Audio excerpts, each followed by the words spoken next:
Speaking of Taipei, the master said that he might be pronounced a man of the highest moral excellence, for he allowed the empire to pass by him onwards to a third heir, while the people, in their ignorance of his motives, were unable to admire him for so doing. Footnote 1. Hereby hangs a historical tale. Taipei lived during the decline of the Yin dynasty. He was eldest son and heir of the ruler of the feudal state of Chao. He had 2 brothers, upon the younger of whom the youngest of the 3 his father wished the succession to devolve. In order not to stand in the way of that wish, he induced his second brother to go away with him from the country, thus leaving the youngest free. The youngest was named Qi, and he became the father of the renowned Wanwang, 周文王 King Wan, who was the first virtual ruler of the new dynasty of Chao. Hence the empire really passed out of Taipei's grasp over to brothers to his nephew, Si Shiking. Without the proprieties, said the master, we have these results: for deferential demeanor, a worried one; for calm attentiveness, awkward bashfulness; for manly conduct, disorderliness; for straightforwardness, perversity. When men of rank show genuine care for those nearest to them in blood, the people rise to the duty of neighborliness and sociability. And when old friendships among them are not allowed to fall off, there will be a cessation of underhand practices among the people. The scholar Sang was once unwell, and calling his pupils to him, he said to them, "Disclose to view my feet and my hands." What says the ode?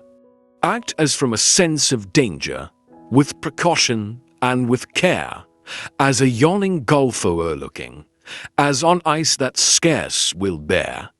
At all times, my children, I know how to keep myself free from bodily harm. Footnote 1.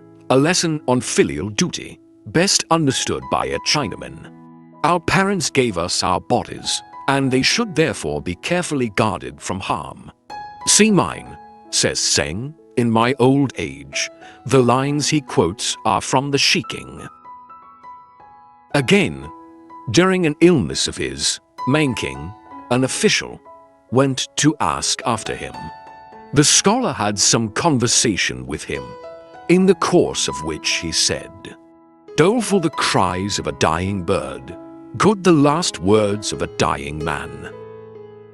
There are 3 points which a man of rank in the management of his duties should set store upon: a lively manner and deportment, banishing both severity and laxity; a frank and open expression of countenance, allied closely with sincerity; and a tone in his utterances utterly free from any approach to vulgarity and impropriety. As to matters of bowls and dishes, leave such things to those who are charged with the care of them. Footnote 1. In the original names of sacrificial vessels are mentioned, but the lesson is simply, leave minor matters to those you entrust with them. A Chinese cook some years ago gave this lesson to the governor of Hong Kong. The governor was apt to pay surprise visits to the offices of the various departments and pry into details of work done. One day he went down into his own kitchen to lecture his chief cook. Said the cook, "Sir, you number 1 governor, I number 1 cook. You mind your pitching business, I mind mine." Number 1 equals first class. Another saying of the scholar sang, I once had a friend who, though he possessed ability, would go questioning men of none, and though surrounded by numbers, would go with his questions to isolated individuals, who also, whatever he might have, appeared as if he were without it, and, with all his substantial acquirements, made as though his mind were a mere blank, and when insulted would not retaliate. This was ever his way. Footnote 2. supposed to be Hui. Again he said, the man that is capable of being entrusted with the charge of a minor on the throne, and given authority over a large territory, and who, during the important term of his superintendence, cannot be forced out of his position, is not such a superior man, that he is, indeed. Again, the learned official must not be without breadth and power of endurance. The burden is heavy, and the way is long. Suppose that he take his duty to his fellow men as his peculiar burden. Is that not indeed a heavy one? And since only with death it is done with, is not the way long? Sentences of the Master. From the Book of Odes we receive impulses. From the Book of the Rules, stability. From the Book on Music, refinement. Footnote 1. Comparison of three of the classics, the Shiking, the Li Qi, and the Yo. The last is lost. The people may be put into the way they should go, though they may not be put into the way of understanding it. The man who likes bravery, and yet groans under poverty, has mischief in him. So, too, has the misanthrope, groaning at any severity shown towards him. Footnote 1. Lit. Disorder. Even if a person were adorned with the gifts of the Duke of Chao, yet if he were proud and avaricious, all the rest of his qualities would not indeed be worth looking at. Not easily found is the man who, after 3 years' study, has failed to come upon some fruit of his toil. The really faithful lover of learning holds fast to the good way till death. He will not go into a state in which a downfall is imminent, nor take up his abode in one where disorder reigns. When the empire is well ordered, he will show himself. When not, he will hide himself away.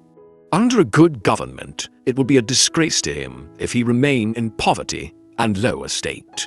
Under a bad one, it would be equally disgraceful to him to hold riches and honors. If not occupying the office, devise not the policy. When the Professor Chi began his duties, how grand the finale of the first of the odes used to be! How it rang in one's ears! I cannot understand persons who are enthusiastic, and yet not straightforward, nor those who are ignorant, nd yet not attentive, nor again those folks who are simple-minded and yet untrue.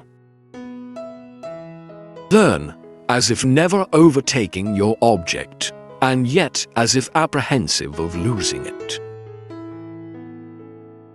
How sublime was the handling of the empire by Shan and Yu! It was as nothing to them. Footnote 1. These two and Yo next paragraph were emperors of the legendary period. Yo, BC 2356 to 2258. Shan, BC 2255 to 2205. Yu the Great, founder of the He dynasty, BC 2205 to 2197. How great was Yo as a prince? Was he not sublime? Say that heaven only is great. Then was Yo alone after its pattern. How profound was he? The people could not find a name for him. How sublime in his achievements! How brilliant in his scholarly productions! Shan had for his ministers 5 men, by whom he ordered the empire. King Wu in his day stated that he had 10 men as assistants for the promotion of order. With reference to these facts, Confucius observed, "Ability is hard to find. Is it not so indeed? During the 3 years interregnum between Yo and Shun, there was more of it than in the interval before this present dynasty appeared. There were, at this latter period, 1 woman and 9 men only. When 2/3 of the empire were held by King Wan, he served with that portion the house of Yin. We speak of the virtue of the house of Chao. We may say, indeed, that it reached the pinnacle of excellence. As to you, added the master, I can find no flaw in him, living on meager food and drink, yet providing to the utmost in his filial offerings to the spirits of the dead, dressing in coarse garments, yet most elegant when vested in his sacrificial apron and coronet, dwelling in a poor palace, yet exhausting his energies over those boundary ditches and watercourses. I can find no flaw in you. Footnote 1. It was these labors for the proper irrigation of the soil and the controlling of inundations that gave him his greatest celebrity. Thanks for watching. Please like the video and subscribe to the channel for more excellent content.